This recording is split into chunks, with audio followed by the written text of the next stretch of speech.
2 fois par semaine, le ferry en provenance de Djibouti débarque dans le port d'Obok.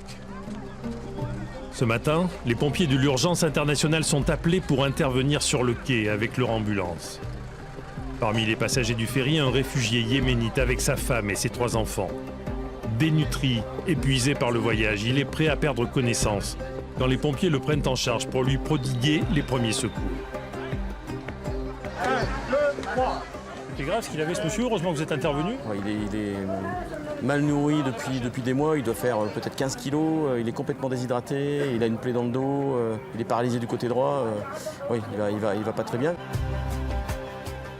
Un peu plus tard, c'est un bateau venu directement du Yémen qui entre dans le port. Il a traversé le golfe d'Aden pendant la nuit. À son bord, 46 réfugiés qui fuient la guerre et les combats avec leurs familles. Ils ont tout abandonné pour recommencer une nouvelle vie à l'étranger.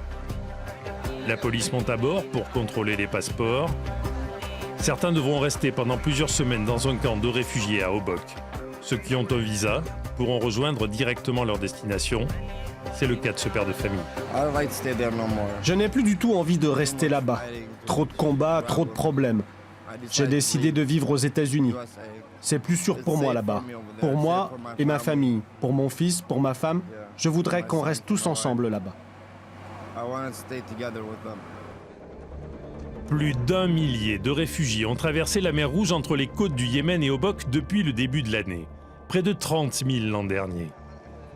Arrivés à Obok, ils croisent d'autres migrants. Ceux-là sont éthiopiens. Ils font la route en sens inverse pour fuir la misère dans leur pays. Ce sont des réfugiés éthiopiens cette fois-ci qui ont quitté leur pays il y a plus de 6 jours. Ils sont en train de traverser le désert. Ce sont des migrants illégaux. Ils sont prêts à affronter les risques de la guerre au Yémen pour rejoindre l'Arabie Saoudite et pour y travailler. Et comme ce sont des migrants clandestins, eh bien, ils ne veulent pas bénéficier de l'aide des organisations internationales qui sont ici à Obok. Sous cet arbre, une vingtaine d'hommes, de femmes et d'enfants cherchent un peu d'ombre. Ils marchent dans le désert depuis 6 jours. Ils n'ont plus rien à perdre, ils sont prêts à tout affronter pour rejoindre l'Arabie Saoudite.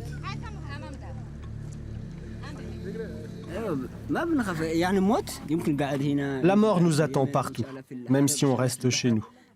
Que l'on soit ici, en Arabie Saoudite ou au Yémen, la mort est partout. Si quelqu'un est malade, même une femme ou un enfant, on va le porter jusqu'au bout. On ne l'abandonnera pas. On sera toujours à côté de lui. Certaines femmes nous ont affirmé qu'elles prenaient un contraceptif, car elles savaient qu'elles seraient violées avant la fin de leur voyage. À Djibouti, 80% de la population vit en dessous du seuil de pauvreté. Pourtant, toute l'année, ses habitants accueillent des milliers de réfugiés du Yémen, d'Éthiopie, de Somalie, du Soudan et d'Érythrée.